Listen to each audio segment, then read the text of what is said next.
మన ప్రభువును ప్రియ రక్షకుడైన యేసుక్రీస్తు ప్రభుల వారి అతి శ్రేష్టమైన నామంలో మరొకసారి గురువారం ఈ ప్రార్థన కూడికలో పాలుపంపులు దేవుని బిడ్డలైన మీ అందరికీ హృదయపూర్వకమైన వందనాలు. దేవుడు ఇంతవరకు మనలను మన కుటుంబాలను కంచెవేసి కాపాడి ఆయన సజీవమైన రెక్కల నీళ్ళు భద్రపరిచిన దేవునికి బిగ్గరగా చేతులైతే ఒకసారి స్తోత్రం చెప్దాం. హల్లెలూయా, హల్లెలూయా. కొద్దిసేపు దేవుని మాటలు మనం ధ్యానం చేసుకుందాం. దేవుని మాట జీవం కలిగిన మాట. మనుష్యుడు రొట్టె వలన కాక దేవుని నోట నుండి వచ్చే మాట వలన జీవిస్తాడు. ఆ మాట మనల్ని బ్రతికించే మాట, సరిచేసే మాట, మన ప్రాణాత్మ దేహాలను తెప్పరిల్ల చేసే మాట. ఒక మాట నీ పోటీ మనం చదువుకొని చూడండి. యోవేలు ప్రవచన గ్రంథం 2వ అధ్యాయం 23వ వచనంలో 3వ లైన్ నుంచి రాయబడిన మాటను మనం ధ్యానం చేసుకుందాం.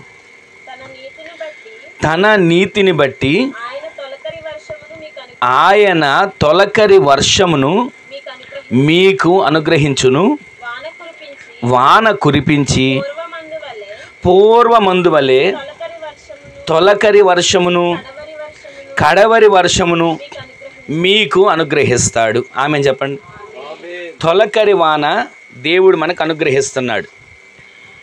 ఈ మాటను చదివిన, ధ్యానిస్తున్న, వింటున్న మన జీవితంలో దేవుడు తొలకరి వర్షాన్ని ఎందుకు దయచేస్తున్నాడు? తొలకరి వర్షం మీకు అనుగ్రహించబడుతుంది అని దేవుడు సెలవిస్తున్నాడు. మనం అనుకుంటాం వర్షాలు పడితే బురద అవుతుందని, వర్షాలు పడితే దారులు సరిగా ఉండవని, వర్షాలు పడితే ఏదైనా ఆటంకం అని మనం అనుకుంటుంటాం. కానీ తొలకరి వర్షం అనేది చాలా ప్రాముఖ్యమైనది. వ్యవసాయం చేసే రైతన్నలకు తెలుసు ఏ కాలంలో తొలకరి వర్షం పడాలో, ఏ సమయంలో వారికి వర్షం అవసరమో వారు చాలా వర్షం కోసం జాగ్రత్తగా ఎదురు చూస్తారు. ఎందుకంటే వర్షం సకాలంలో పడితేనే వేసిన పైరు పండడానికైనా చేసుకునే పనులకైనా అనుకూలంగా మార్చబడుతుంది. అలా అని పంట చేతికి వచ్చినప్పుడు వర్షం పడితే ఏ రకమైన ఉపయోగం ఉండదు. మన ఆత్మీయ జీవితంలో కూడా తొలకరి వాన అనేది చాలా ప్రాముఖ్యమైనది. తొలకరి వాన దీవెనలతో కప్పుతాడు అని లేఖనాలు రాయబడి ఉంది. తొలకరి వానతో, తొలకరి వర్షముతో, తొలకరి జల్లులతో మిమ్మల్ని దేవుడు నింపుతాడని, కప్పుతాడని ఎన్నో దీవెనలు వర్షం గురించి, నీటిని గురించి రాయబడ్డాయి. అయితే ఈ రోజున మనం చదివినటువంటి ఈ మాటలు మనం గమనిస్తే తొలకరి వర్షమును దేవుడు మీకు అనుగ్రహించబోతున్నాడు. ఎందుకు అనుగ్రహిస్తున్నాడు? అసలు తొలకరి వర్షం పడితే లాభాలేంటి? తొలకరి వర్షం పడితే మనకి కలిగేటువంటి మేలేంటి? 3 విషయాలు మీకు జ్ఞాపకం చేస్తాను. దానికి ముందు ఆ 24వ వచనం ప్రారంభించండి. మీ కొట్లు ధాన్యంతో నింపబడతాయి, క్రొత్త ద్రాక్ష రసమును, క్రొత్త తైలమును గానుగలకు పైగా పొర్లి పారుతుంది. తర్వాత రాయబడిన మాట కూడా ఏముందంటే, మీరు కడుపార తిని తృప్తి పొంది మీ కొరకు వింత కార్యములను జరిగించిన మీ దేవుడైన యెహోవా నామమును మీరు స్తుతించేవారిగా మార్చబడతారు. ఆమేన్ చెప్పండి. ఇక్కడ మీరు ఈ మాటలన్నీ చదివినట్లయితే, ధ్యానించినట్లయితే చాలా మనకు కావలసిన, మనం కోరుకునే దీవెనలన్నీ అక్కడ రాయబడ్డాయి. మనం ప్రతిరోజు ఏ వ్యక్తి అయినా, ఏ పూజ చేసినా, ప్రార్థన చేసినా, ఏ పని చేసినా ఒక వ్యక్తి కోరుకునేది ఏంటండి? నేను ఆశీర్వదించబడాలి, నేను దీవించబడాలి, తొలకరి జల్లు నా మీద పడాలి, తొలకరి వర్షం నా మీద కురియాలి. ఏ వ్యక్తి అయినా ఆశ అదే కదా. ఎవరు కూడా మేము పాడైపోవాలని కానీ, మాకు నష్టం రావాలి ఎవరు కోరుకోరు.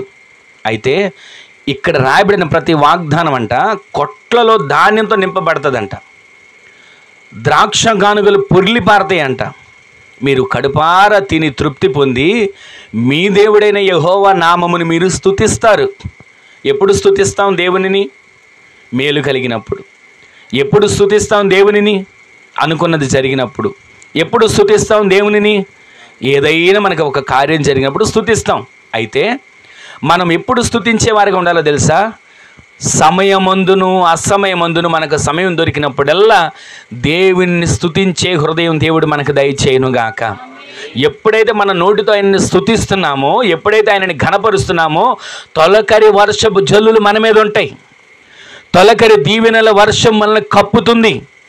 ఆ తొలకరి వాన మనల్ని ప్రతిరోజు కూడా తొలకరి జల్లులు పడతాయా? పొలాలు చూడండి ఎంత పచ్చదనంతో ఉంటాయి. మన ఇంటి ముందున మొక్కలు చూడండి వికసిస్తూ ఉంటాయి. అంటే ఈ లోకంలో ప్రకృతే ఆకాశం నుంచి 4 చినుకులు పడితేనే అంత సంబరపడిపోతున్నాయే. మరి ఆయన సృష్టిలో మనము ఆయన పాత్రలుగా ఉన్నాం, ఆయన పోలికలో ఉన్నాం, ఆయన రూపంలో ఉన్నాం. మరి మన మీద ప్రతిరోజు తొలకరి జల్లు పడాలిగా. అది ఏ జల్లో మీకు కొంచెం ముందుకు వెళ్ళాక చెప్తాను.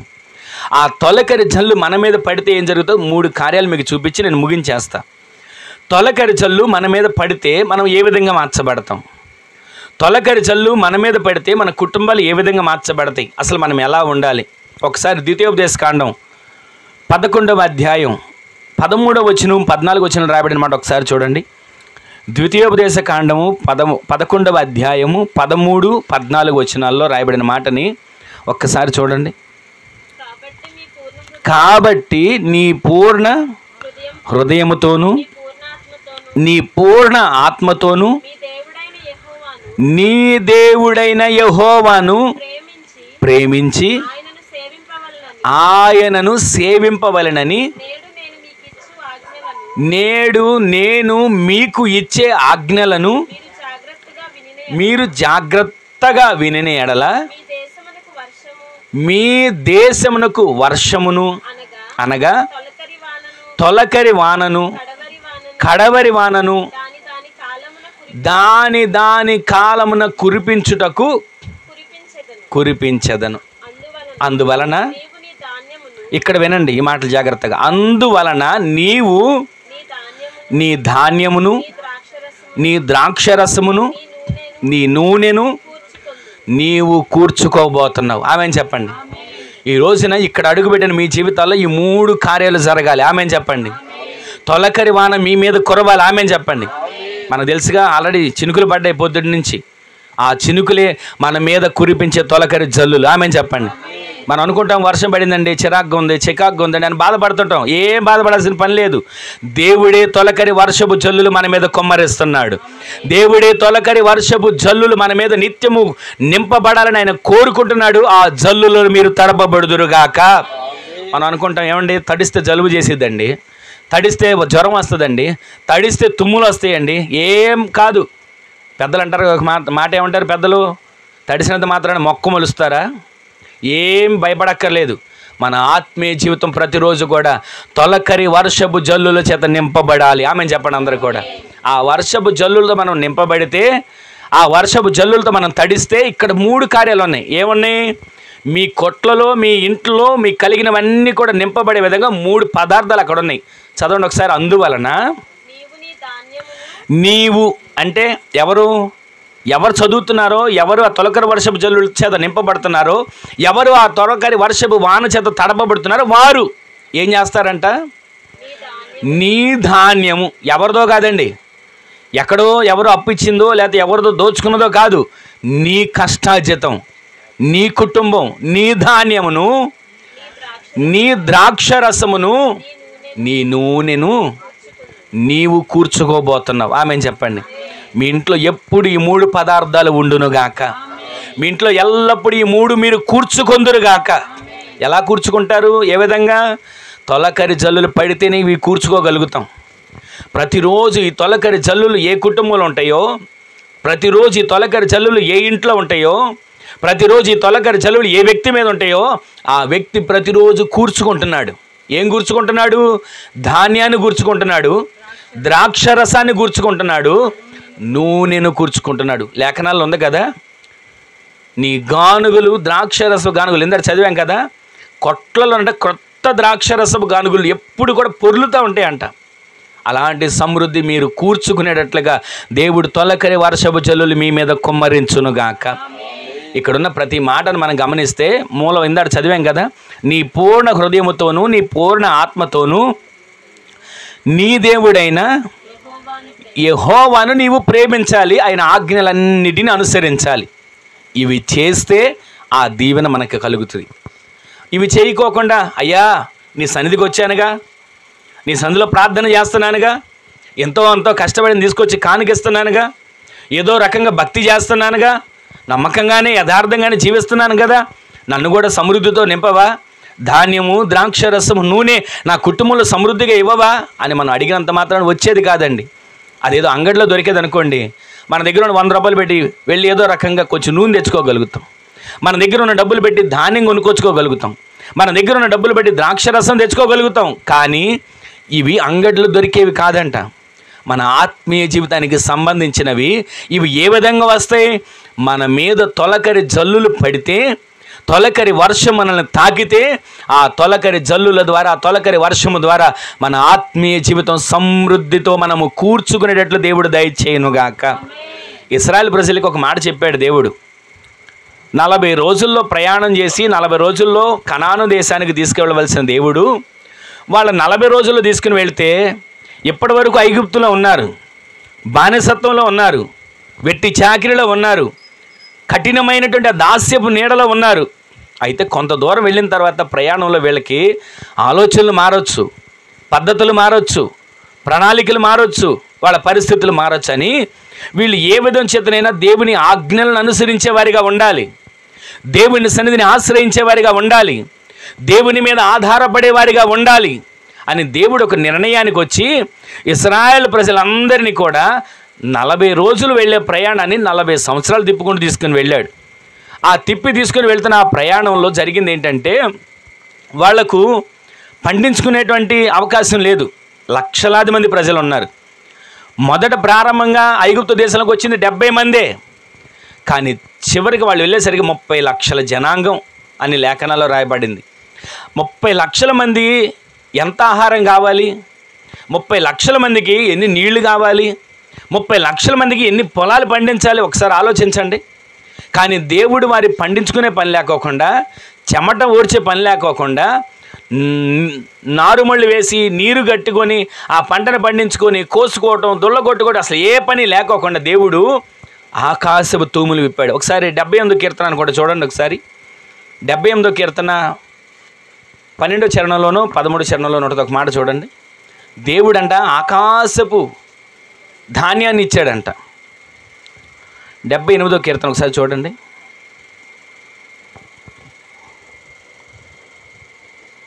78వ కీర్తన ఉందా? 24వ వచనం, క్షమించండి, 23 కూడా చదవండి. అయినను ఆయన పైనున్న ఆకాశములకు ఆజ్ఞాపించెను, అంతరిక్ష ద్వారములను తెరిచెను, ఆహారమునకై ఆయన వారి కొరకు ఏం కురిపించాడు? మన్నాను కురిపించాడు. ఇదేంటిదంట? మన్నా ఆకాశ ధాన్యం. మనం భూలోకలు పండించే ధాన్యం కాదు. మనం భూలోకలు పండించే ధాన్యం ద్వారా కొవ్వు పెరుగుతుంది. మనం భూలోకలు పండించే ధాన్యం ద్వారా ఎక్కువసేపు కష్టపడలేం. మనం భూలోకలు పండించి తిని ఈ ధాన్యం ద్వారా కొంతసేపు పరిగెత్తలేం. ఎందుకంటే మనం తినే ఆహారం అటువంటిది. ఇశ్రాయేలు ప్రజలకి 40 సంవత్సరాల ప్రయాణం ఉంది. 40 సంవత్సరాలు కాలినడకనే వెళ్ళాలి. వాహనాలు లేవు, లారీలు లేవు, పెద్ద పెద్ద ట్రాలీలు లేవు, ఏమీ లేవు, అసలు బళ్ళే లేని పరిస్థితి. ఆ రోజుల్లో బాగా రాజులకు ఫరో దగ్గర ఉండేది సైన్యం. సైన్యం మాత్రం రథాలు, గుర్రాలు ఇవి మాత్రం ఉండేవి. కానీ ఇశ్రాయేలు ప్రజలు వాళ్ళ దగ్గర ఉన్నటువంటి బళ్ళుని, ఎడ్ల బళ్ళు లాంటి వాటిని కట్టుకొని ప్రయాణం కొనసాగిస్తూ ఉండేవాళ్ళు. వాళ్ళు ఎక్కడ ఆహారం తిని అలసిపోయామండి, ఈరోజు గ్యాస్ పట్టిందండి, లేదా ఈరోజు కడుపు నొప్పి వచ్చిందండి అని అనకూడదని దేవుడు ఈ భూమి మీద పండే పంటని వాళ్ళకి ఇవ్వాల. భూమి మీద తినే పంట ద్వారా ఎక్కువసేపు నడవలేరేమో. లక్షల మంది ప్రజలు నడవాలి. పిల్ల జల్ల అందరూ కలిసి నడుచుకుంటూ ప్రయాణం చేయాలి. ఒకవేళ వాళ్ళు అలసట వచ్చి మూర్చిల్లిపోతారేమో, ప్రయాణం కొనసాగించలేకపోతారేమో, ఇక రోజుల తరబడి సంవత్సరాల తరబడి ఇక్కడే ఉంటామయ్యా అని దేవుని వేడుకుంటారని ఆయనకు అర్థమయ్యి వీరి కొరకు భూమి మీద పండిన పంట కాదంట, ఆకాశపు ధాన్యాన్ని దేవుడు వారి కొరకు కుమ్మరించాడు. ఆమెను చెప్పండి. ఈ రోజున మనం ప్రతిరోజు కూడా మన కొరకు ఆకాశం నుంచి కుమ్మరించబడే ధాన్యాన్ని ఇస్తున్నాడు. ఏంటిది? వాక్యం అనేటువంటి ఆయన ఆహారం. ప్రతిరోజు కూడా ఈ మన్నా, ఒకప్పుడు మన్నా బంగారు గిన్నెలో పెట్టి మందసంలో పెట్టారు జాగ్రత్తగా. పితరులకి తర్వాత మా పితరులు ఇది తిన్నారని చెప్పి చూపించండి. అలాగే ఈ రోజున మనం ఏం తింటున్నాం తెలుసా? శారీరకంగా తినే ఆహారం వేరే, ఆత్మీయంగా ప్రతిరోజు ఈ వాక్యం అనే ఆహారాన్ని మనం భుజించే వారిగా మార్చబడదుము గాక. ఈ ధాన్యం మన ఇంట్లో ఉండాలి. ఆమేన్ చెప్పండి. ఈ ఆకాశ ధాన్యం మన ఇంట్లో ప్రతిరోజు సమృద్ధిగా కూర్చుకోవాలి. ఆమేన్ చెప్పండి. వాక్యాన్ని కూర్చుకుంటున్నామా? వాక్యాన్ని చదవగలుగుతున్నామా? వాక్యాన్ని వినగలుగుతున్నామా? ప్రతిరోజు దీన్ని ఎంత కూర్చుకుంటే, ఇశ్రాయేలు ప్రజలు చెప్పాడు, అయ్యా ప్రతిరోజు మీరు ఓమేరులో ఆ మన్నాను కూర్చుకోండి, మన్నాన్ని జాగ్రత్తగా మీరు అందరూ ఎక్కువ కాకుండా తక్కువ కాకుండా కూర్చుకోండి అని చెప్తే, కొందరు ఏం చేశారు తెలుసా? అత్యాశపరులు కొంచెం ఎక్కువ కూర్చుకున్నారు. మళ్ళీ దాన్ని ఏం చేశారు? దాచుకున్నారు. ఏం జరిగింది తర్వాత? పురుగు బట్టి కంపు కొట్టేనని లేఖనాలు రాయబడి ఉంది. ఈ రోజున మనము ఆ రోజులో ఆ మన్నా ప్రతిరోజు దేవుడు చెప్పిన మాట ప్రకారంగా నడుచుకోవాలి, వినాలి. అయితే కొందరు అత్యాశపరులుగా వెళ్ళి ఎక్కువ కూర్చుకున్నారు. రేపు పొద్దున కూడా ఉంచుకుందాంలే, రేపు కురిసిద్దో కురవదో, పొద్దున్నే లేచి ఎవరెళ్ళి తెచ్చుకుంటారు, పొద్దున్నే లేచి ఎవరెళ్ళి కూర్చుకుంటారు, అసలే లేవలేమని అనుకున్నట్లుగా ఉన్నవాళ్ళు కొంతమంది దాచుకున్నారు. తెల్లవారిసరికి పురుగు పట్టింది. కానీ దేవుడు మరొక మాట చెప్పాడు, ఇక్కడే మనకు అర్థమయ్యే మాట. ఆదివారం విశ్రాంతి దినం, అయితే మీరు శనివారమే ఆదివారానికి సరిపడా కూర్చుకోండి. ఆ మాట చెప్తే అందరూ కూర్చుకున్నారు. కానీ రెండో రోజు అది పురుగు పట్టడం కానీ కంపు కొట్టడం కానీ ఏది జరగల. ఎందుకంటే దేవుని మాటకి మనం విధేయత చూపితే మన ఇంట్లో ప్రతిదీ ఆశీర్వాదకరంగానే మార్చబడుతుంది. ఆమేన్ చెప్పండి. అందుకే అక్కడ మనం చదివాం ద్వితీయోపదేశకాండం 11:13 నీ పూర్ణ హృదయముతోనూ నీ పూర్ణ ఆత్మతోనూ నీ దేవుడైన యెహోవాను నీవు సేవించాలి, ఆయన ఆజ్ఞలను అనుసరించాలి, విధులను అనుసరించాలి, కట్టడలను అనుసరించాలి. ఆ విధంగా నీవు చేస్తే నీ ఇంట్లో నీ ధాన్యం, నీ కుటుంబంలో నీ ద్రాక్షరసం, నీ ఇంట్లో నీ నూనె తక్కువ కాకుండా కూర్చుకునేటట్లు దేవుడు సమకూర్చునుగాక. మొదటిది ఏముండాలో తెలుసా? మనకి ఆకాశ తొలకరి వర్షం మన మీద జల్లులు పడాలంటే మనము విధేయత కలిగిన వారిగా మనము మార్చబడాలి. వీటి గురించి చాలా మాటలు ఉన్నాయి కానీ నేను త్వరగా ముగిస్తున్నాను. ఈ విధేయత మనం కలిగి ఉంటే, దేవుని మాటకు విధేయత లేకుండా కొంతమంది కూర్చుకున్నారు, పారబోయాల్సిన పరిస్థితి వచ్చింది. విధేయత కలిగిన వారిగా మన ఆత్మీయ జీవితం కట్టుకొని, విధేయత కలిగిన వారిగా మన ఆత్మీయ జీవితాన్ని కాపాడుకుంటూ దేవుని సన్నిధిలో మనం ఉంటే ప్రతిరోజు దేవుని సన్నిధిలో నుంచి తొలకరి వర్షము మన తలల మీద కుమ్మరించబడును గాక. అక్కడే రాయబడిన మరొక మాట ఏంటంటే, ధాన్యం తర్వాత ద్రాక్షారసం. ద్రాక్షారసం దేనికి సాదృశ్యంగా కనబడుతుందంటే మాధుర్యానికి. మన ఇంట్లో సమృద్ధి అయిన ఆహారం ఉంటే సరిపోదు. ధాన్యం ఉందండి, డబ్బు ఉందండి, ఆస్తి ఉందండి సరిపోదు. ఆ ఇంట్లో మాధుర్యం ఉండాలి. ఏముండాలి? సంతోషం ఉండాలి, సమాధానం ఉండాలి, ఐక్యత ఉండాలి, ప్రేమ ఉండాలి, అనురాగం ఉండాలి. వీటన్నిటి కలబోసిన ప్రార్థనా జీవితం ఉండాలి. ఆమేన్ చెప్పండి. మన ఇంట్లో ఈ రెండవది ఉండాల్సింది ఏంటో తెలుసా? ప్రార్థనా జీవితం. ప్రతి ఇంట్లో ధాన్యం సమృద్ధిగా ఉంటుంది, ప్రార్థనా జీవితం ఉండదు. అన్నీ సమృద్ధిగా ఉంటాయి, ఐక్యత సమృద్ధిగా ఉండదు. అన్నీ ఉంటాయి, మాట కలిసే పరిస్థితి ఉండదు. ఈ రోజున దేవుడు మనతో మాట్లాడుతున్నాడు, తొలకరి వర్షం మీ మీద కుమ్మరిస్తా. తొలకరి వర్షపు జల్లుల చేత మీరు నింపబడాలి. ఆ నింపబడే అనుభవం మీకు కలగాలంటే మీరు విధేయత కలిగిన వారిగా మార్చబడాలి. విధేయత కలిగితే 3 లక్షణాలు, 3 కార్యాలు మనకు జరుగుతాయి.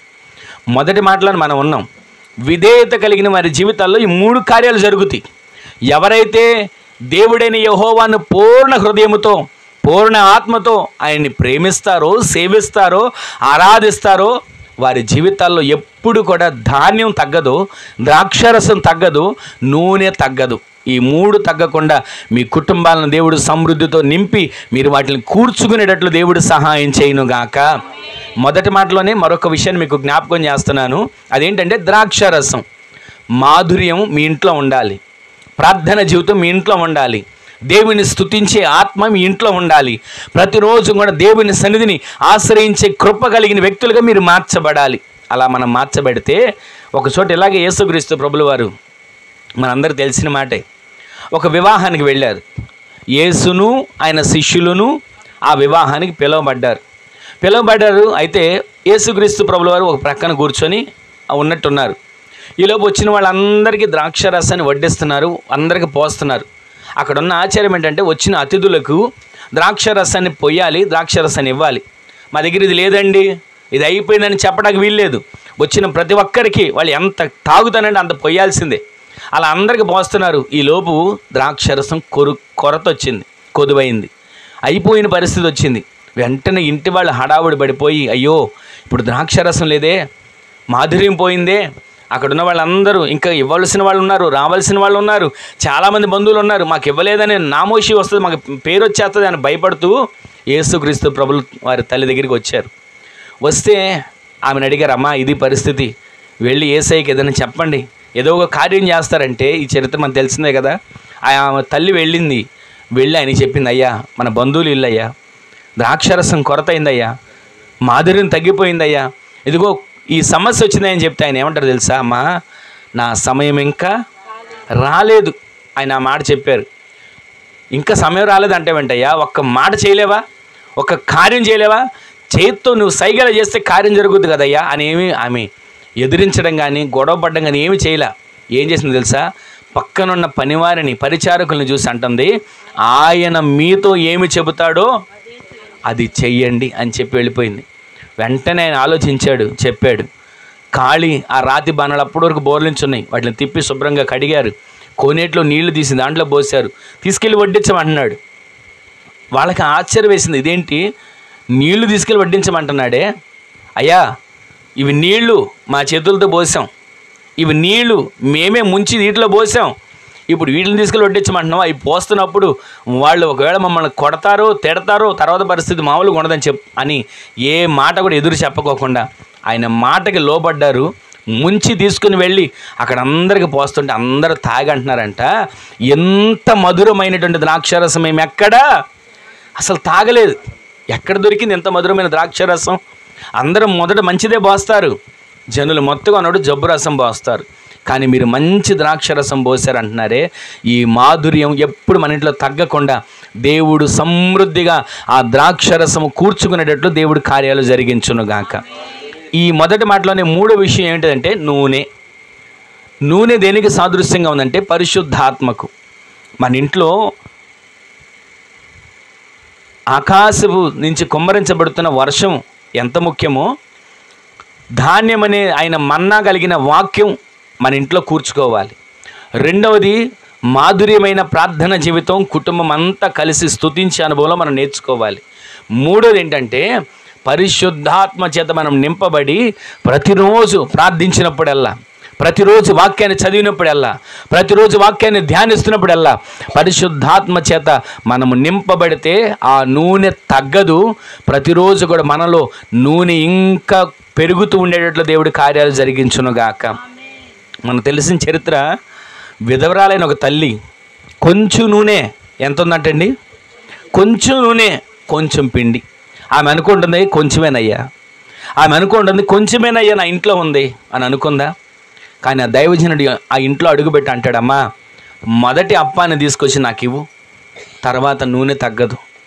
ఆమె ఏమనుకోవాలి, ఈ చరిత్ర నేను చాలాసార్లు చెప్పినట్టున్నాను, ఆమె ఏమనుకోవాలి, ఎక్కడి నుంచి వచ్చాడో, మాకే లేక మేము తిప్పలు పడతా ఉంటుంటే మమ్మల్ని వచ్చి అడుగుతున్నాడు అని అనుకోవాలి. కానీ ఆమె ఎక్కడ కూడా అలా అనుకోకుండా మొదట వేసిన అప్పం తన ఇంట్లో తన పిల్లోడికి ఎంతో కొంత పెట్టేసుకుని ఇదే ఉందయ్యా అని చెప్పకుండా మొదట అప్పాన్ని తీసుకుని వచ్చి పెట్టింది. మరలా వెళ్ళి చూస్తే తన తొట్టిలో పిండి తగ్గలేదు, బుడ్డిలో నూనె తగ్గలేదు. ఈ రోజున మన ఇంట్లో ప్రతిరోజు కూడా పరిశుద్ధాత్మ అనేది తగ్గకుండా మనం ప్రతిరోజు పరిశుద్ధాత్మ అనుభవంలో ఉప్పొంగేవారిగా, ప్రబలవారిగా, అభిషేకం చేత నింపబడేవారిగా దేవుడు కొలతలేని ఆత్మను మనకి అనుగ్రహించునుగాక. ఇలాగే నూనె గురించి మనం ధ్యానం చేసుకుంటూ వెళితే అప్పులవాడు వచ్చిన ఇద్దరు పిల్లల్ని తీసుకుని వెళ్ళిపోతున్నారయ్యా అని ప్రవక్తల శిష్యులలో ఒకని భార్య వచ్చి ఎలీషా దగ్గర మొర్రబెట్టుకుంటుంది.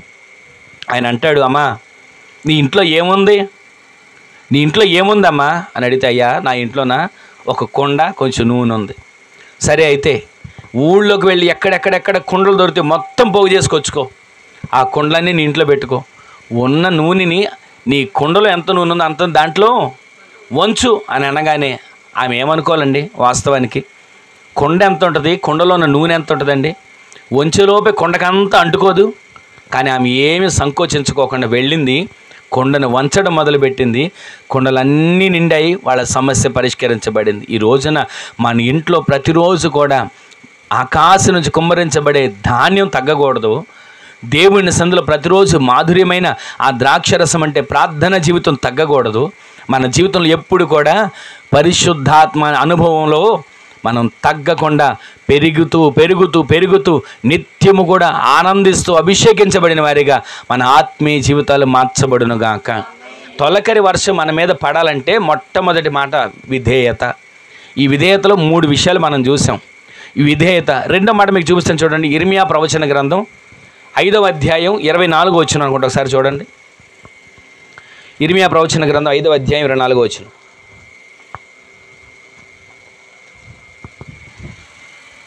చూడండి.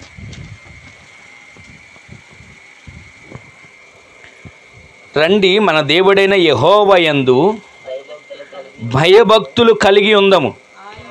ఆయనే తొలకరి వర్షమును కడవరి వర్షమును దాని దాని కాలమందు కురిపించువాడు కదా.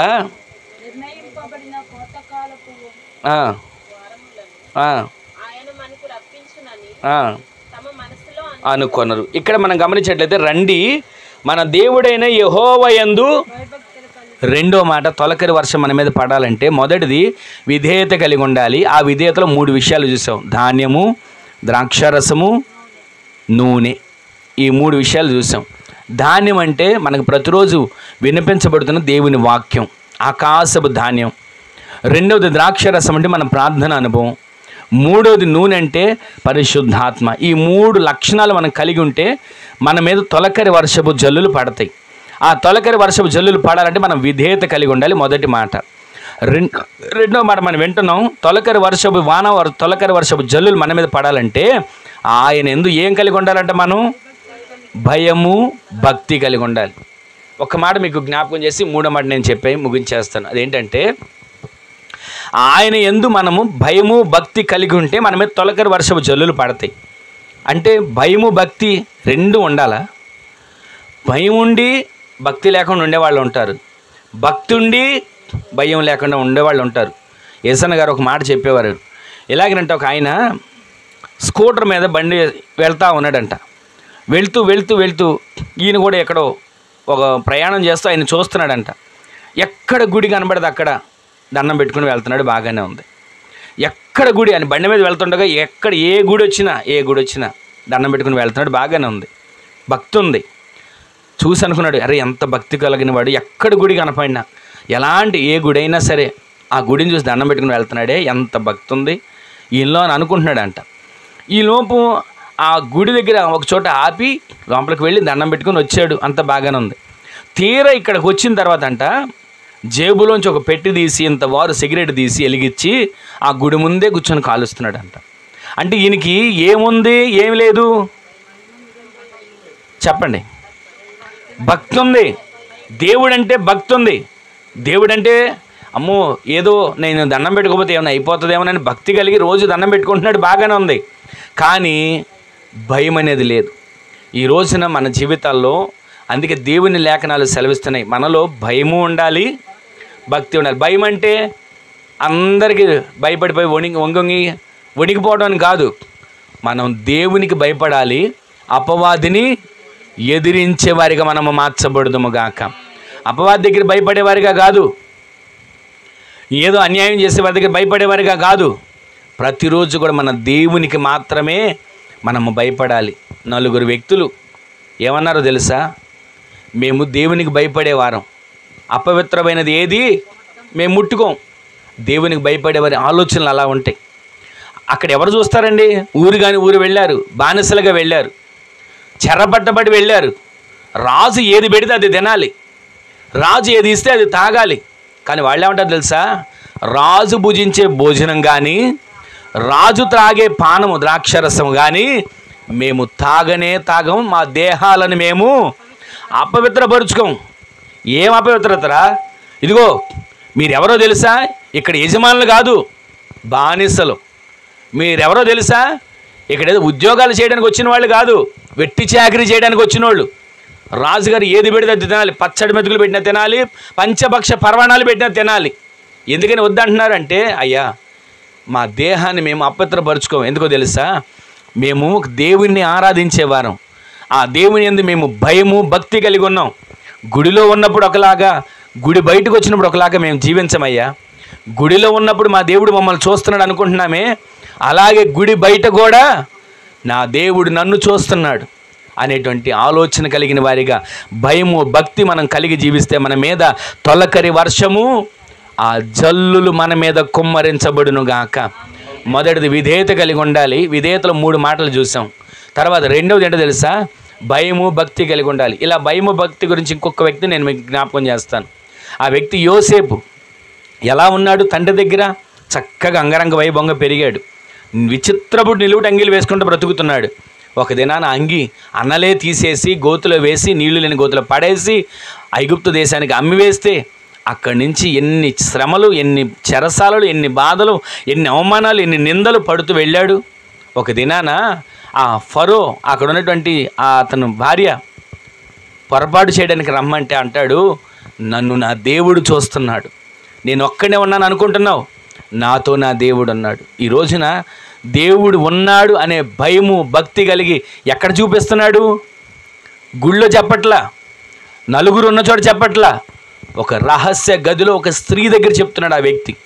ఈ రోజున మన జీవితాల్లో భయము భక్తి కలిగి ఆత్మ సంబంధమైన వారిగా, అన్ని విషయాల్లో అభివృద్ధి పొందేవారిగా, తొలకరి వర్షపు జల్లుల చేత, దీవెనల వర్షపు జల్లుల చేత తడపబడే వ్యక్తులుగా మన ఆత్మీయ జీవితాన్ని మనం కాపాడుకుంటూ నడిపించబడే కృప దేవుడు దయచేయునుగాక. 3వ మాట నేను చూపించి ముగించేస్తాను. చూడండి, మూలవాక్యం చదివాము. యోవేలు ప్రవచన గ్రంథం 2వ అధ్యాయం 23వ వచనంలో ప్రారంభం నుంచి చదువుదాం. యోవేలు ప్రవచన గ్రంథం 2వ అధ్యాయం 23వ వచనంలో ప్రారంభం నుంచి. సియోను జనులారా ఉత్సహించండి, నీ దేవుడైన యెహోవా యందు సంతోషించండి. ఆమేన్ చెప్పండి. 3వది ఏం చేయాలో తెలుసా? మనం ఒకటేమో విధేయత చూపించాలి, విధేయత కలిగి జీవించాలి దేవుని యందు. విధేయత కలిగితే మనం నిత్యము 3 లక్షణాలు ఉంటాయి. ఆ 3 లక్షణాల్లో మొదటిది వాక్యమనే మన్నా అనే ఆకాశపు ధాన్యాన్ని కూర్చుకుంటాం. ద్రాక్షారసం అనే మాధుర్యమైన ప్రార్థన జీవితాన్ని కూర్చుకుంటాం.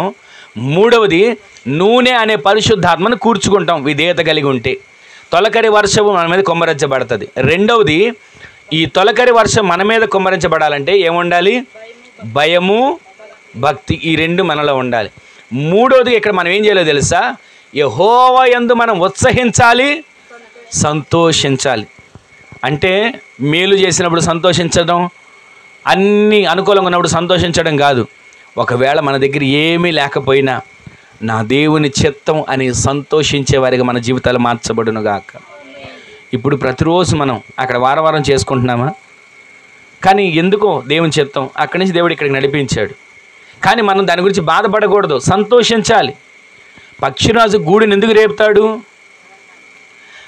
ఆ పక్షికి బలం రావడానికి, తనకు తానుగా ఎగరడానికి దేవుడు అవకాశాన్ని కలుగు చేయడానికి, లేదా తన కాళ్ళ మీద తను నిలబడడానికి, ఏ విధం చేతనైనా దాని మేలు కోసమే.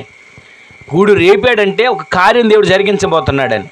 ఇలాగే అక్కడ పోల్సనపల్లిలో మన మందిరం ఉన్న ఏరియాలో 4 సంవత్సరాల పాటు ఒక చోట అద్దె స్థలంలో ఒక మందిరం, పెద్ద మందిరమే కట్టి ఆరాధన జరుగుతూ ఉంటే వేరే ఒకళ్ళ ద్వారా ఆటంకపరచబడి వాళ్ళు అంటున్నారు ఎలాగైనా తీపిచ్చేయాలని చెప్పి.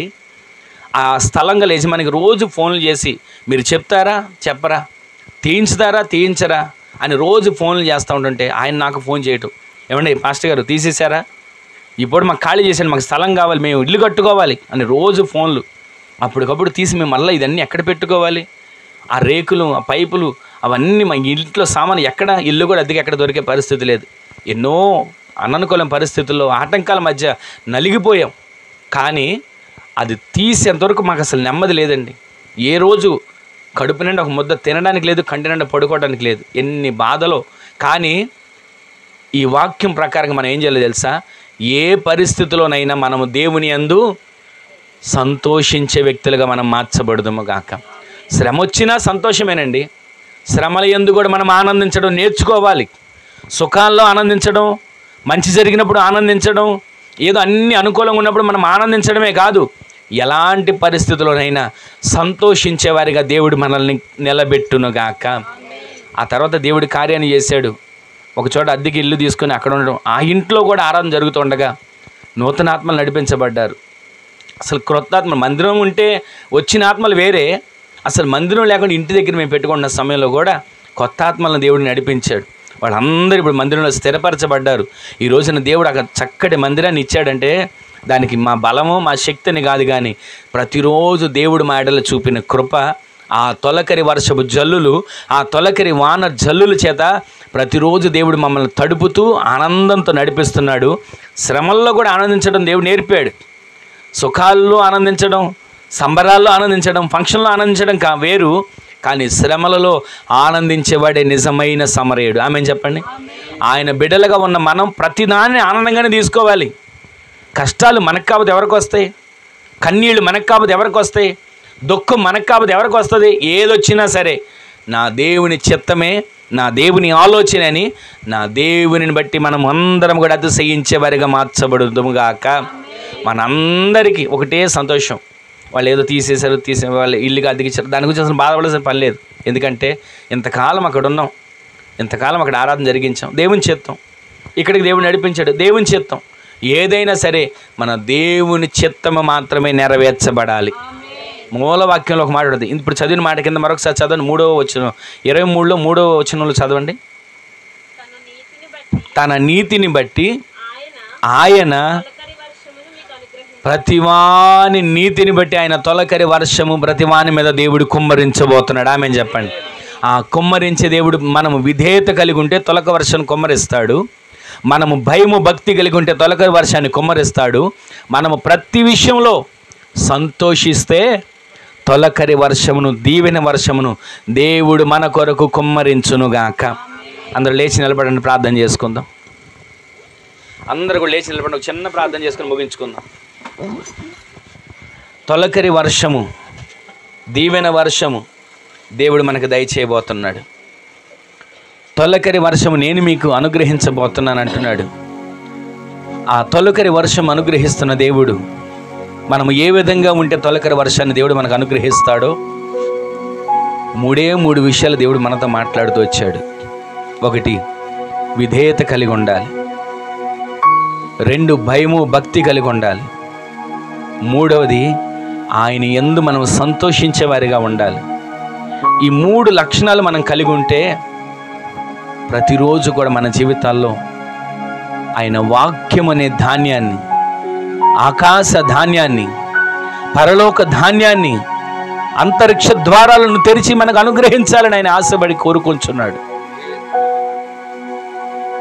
ఆ విధంగా మన జీవితాలు నింపబడితే మన ఇంట్లో ప్రతిరోజు మాధుర్యమైన ద్రాక్షరస అనుభవం కలిగిన ప్రార్థన జీవితాన్ని దేవుడు మనకు అనుగ్రహిస్తాడు. పరిశుద్ధాత్మ అనే నూనె చేత దేవుడు మనల్ని ప్రతిరోజు నింపుతాడు. నూనె తగ్గదు, పరిశుద్ధాత్మ అనుభవం తగ్గదు. దినదినము పరిశుద్ధాత్మ శక్తి కొలది మీరు నింపబడేటట్లుగా దేవుడు కార్యాలను చేయబోతున్నాడు. ఆ తొలకరి వర్షం మా మీద కుమ్మరించయ్యా, ఆ తొలకరి వర్షాన్ని మా పైన కుమ్మరించయ్యా. ఒక చిన్న ప్రార్థన చేసుకుందాం. ఒక చిన్న ప్రార్థన చేసుకోండి. తొలకరి వర్షపు జల్లులలో నీ పొలములోనే నాటితివి, తొలకరి వర్షపు జల్లులలో నీ పొలములోనే నాటితివి, నీలోనే చిగురించాలని, నీలోనే పుష్పించాలని, నీలోనే చిగురించాలని, నీలోనే పుష్పించాలని పరిశుద్ధాత్మ వర్షముతో సిద్ధపరచుచున్నావు నీ రాకడకై. పరిశుద్ధాత్మ వర్షముతో సిద్ధపరచుచున్నావు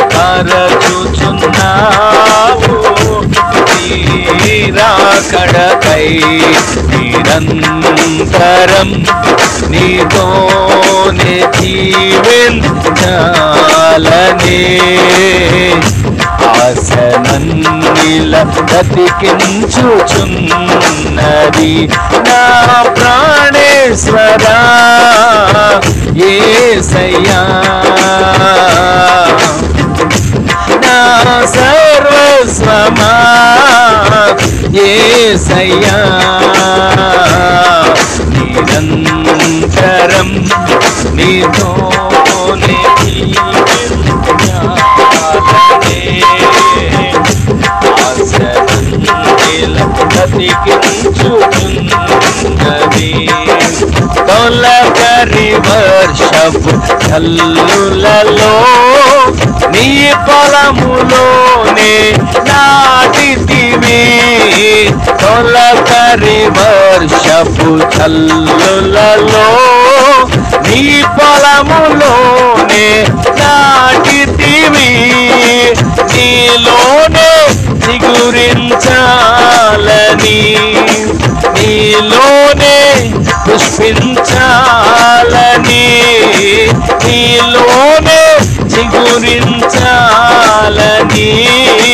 నీలోనే పుష్పించాలని పరిశుద్ధాత్మ వర్షముతో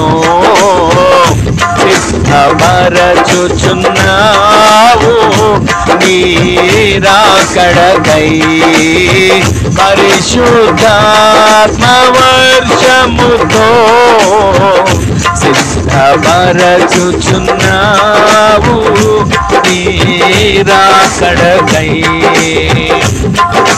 నిరంతరం నీతోనే జీవించాలనే ఆశనన్నిల బ్రతికించుచున్నది నిరంతరం నీతోనే జీవించాలనే ఆశనన్నిల బ్రతికించుచున్నది నీ రూపము నేను కోల్పోయినా నీ రక్తముతో కడిగితివి నీ రూపము నేను కోల్పోయినా నీ రక్తముతో కడిగితివి నీతోనే నేను నడవాలని నీ వలనే నేను మారాలని నీతోనే నేను నడవాలని నీ వలనే నేను మారాలని పరిశుద్ధాత్మ వరములతో అలంకరించుచున్నావు నీరాకడకై పరిశుద్ధాత్మ వరములతో అలంకరించుచున్నావు నీరాకడకై నిరంతరం నిరంతరం నిరంతరం నీతోనే జీవించాలనే ఆశనన్నిల బ్రతికించుచున్నది నిరంతరం నీతోనే జీవించాలనే ఆశనన్నిల బ్రతికించుచున్నది నా ప్రాణేశ్వరా యేసయ్యా నా సర్వస్వమా యేసయ్యా నా ప్రాణేశ్వరా యేసయ్యా నా సర్వస్వమా యేసయ్యా నిరంతరం తోనే జీవించాలనే ఆశనన్నిల బ్రతికించుచున్నది నిరంతరం నీతోనే జీవించాలనే ఆశనన్నిలా బ్రతికించుచున్నది, ఆశనన్నిలా బ్రతికించుచున్నది, ఆశనన్నిలా బ్రతికించుచున్నది. ఒక్క క్షణం ఒక చిన్న ప్రార్థన చేసుకుందాం. తొలకరి వర్షపు జల్లుల చేత దేవుడు మనల్ని నింపాలని, ఆ తొలకరి వర్షపు జల్లుల చేత మన కుటుంబాలు తడపబడాలని, మన ఆత్మీయ జీవితం తడపబడాలని ఒక్క క్షణం ఒక చిన్న ప్రార్థన ఆయన సందులో చేసుకుందాం. ఒక చిన్న ప్రార్థన చేసుకోండి. దేవా, తొలకరి వర్షం చేత నన్ను నింపండి, తొలకరి వర్షం చేత నన్ను తడపండి. ఆ తొలకరి వర్షపు చేత నా ఆత్మీయ జీవితం కాపాడబడాలి, విధేయత కలిగిన వ్యక్తిగా నేను మార్చబడాలి, భయము భక్తి కలిగిన వ్యక్తిగా నేను తీర్చిదిద్దబడాలి, నిత్యము శ్రమల యందు కూడా నేను సంతోషించే వ్యక్తిగా నేను మార్చబడాలయ్యా. అవును తండ్రి, ఆ తొలకరి వర్షం జల్లు నా మీద ఉంటే ఆకాశపు ధాన్యం ప్రతిరోజు వాక్యం అనే మన్నాని మీరు మా కొరకు కుమ్మరిస్తారని, అది మేము కూర్చుకునే వారిగా మార్చబడాలని, ఆ తొలకరి వర్షపు జల్లులు మా మీద ఉంటే ప్రతిరోజు మా ఇంట్లో, మా కుటుంబంలో, మా వ్యక్తిగత, మా ఆత్మీయ జీవితంలో ద్రాక్షారసము పొంగి పొర్లుతుందని, మాధుర్యమైన జీవితంగా మా జీవితం మార్చబడుతుందని, మా ప్రార్థన జీవితం, మా పరిమళ సాక్ష్య జీవితం అనేకులకు దీవెనకరంగా మార్చబడే విధంగా మీరు కార్యాలు జరిగిస్తారని, అది మేము కూర్చుకోవాలని తండ్రి, ఆ తొలకరి వర్షపు జల్లులు మా మీద ఉంటే మేము ప్రతి క్షణం, ప్రతిదినం, ప్రతిరోజు కూడా నూనెను కూర్చుకుంటూ, పరిశుద్ధాత్మను కూర్చుకుంటూ, ఆత్మచేత నింపబడుతూ, రాకడ కొరకు సిద్ధపరచబడుతూ, వధువు సంఘము వలె మచ్చలేని, ముడతలేని, డాగులేని, కళంకమేని ఒక నిర్దోషమైనటువంటి వారికి మేము తీర్చిదిద్దబడడానికి, సార్వత్రిక సంఘముగా మేము మార్చబడడానికి, ఆ విధంగా మేము తీర్చిదిద్దబడడానికి ప్రతిరోజు తొలకరి జల్లులు మాకెంతైనా అవసరమని తేటగా మీరు మాట్లాడిన ప్రతి మాటను బట్టి మీకు వందనాలయ్యా. ఈ మాటలు ప్రతి వారి హృదయాల్లో నీరు గట్టి ఫలభరితంగా మీరు మార్చమని మీ చేతులకు అప్పగించుకుంటూ, ఆరాధనలో పాల్పంపులు పొందిన ప్రతి ఒక్క బిడ్డలను, అలాగే ఇదిగో ఈ విధంగా ఈ గృహంలో నాయన ఏర్పాటు చేయబడినటువంటి కుటుంబాన్ని జ్ఞాపకం చేసుకునండి. అలాగే సహకరించిన టెంట సామాన్యులు, వారి కుర్చీలు ఇచ్చిన వారిని, అలాగే ఇదిగో నేను పాల్పంపులు పొందిన ప్రతి ఒక్క బిడ్డలను, ఎవరెవరే బలహీనతల్లో ఉన్నారో, ఏ రకమైన జ్వరాలు బలహీనతలు కలిగి ఉన్నారు, వారందరూ మీరు ముట్టి స్వస్థపరచండి. మరలా ఈ రేపటి దిన నుంచి వారు చేసుకునే చేతి పనుల్లో, వారు కష్టపడే ప్రతి జీవనోపాధిలో నీ సన్నిధిని తోడుగా ఉంచండి. వ్యవసాయమైన, ఉద్యోగమైన, వ్యాపారమైన, కూలి పనైనా వారు కష్టపడే ప్రతి కష్టాజితాన్ని దీవించి ఆశీర్వాదకరంగా మీరు మార్చండి. ఈ దినాన్ని వెత్తబడిన ప్రతి ఒక్క వాక్యం ప్రతి ఒక్కరి హృదయాలలో నీరుగట్టి ఫలభరితంగా మీరు మార్చమని, అటు ఘనమైన కార్యాలు మీరు చేసినందుకు వందనాలు చెల్లిస్తూ, పేరు పేరున బిడ్డలను దీవించి ఆశీర్వదించి మీరు రాకడ కొరకు ఆయుత్తపరచమని, ఘనత, మహిమ, ప్రభావాలు మీ నామానికి ఆరోపించుకుంటూ, నజరేయుడైన యేసుక్రీస్తు పరిశుద్ధమైన శక్తిగల నామంలో స్తుతించి ప్రార్థించి అడిగి వేడుకొని పొందుకొని ఉన్నాము తండ్రి. ఆమేన్, ఆమేన్, ఆమేన్.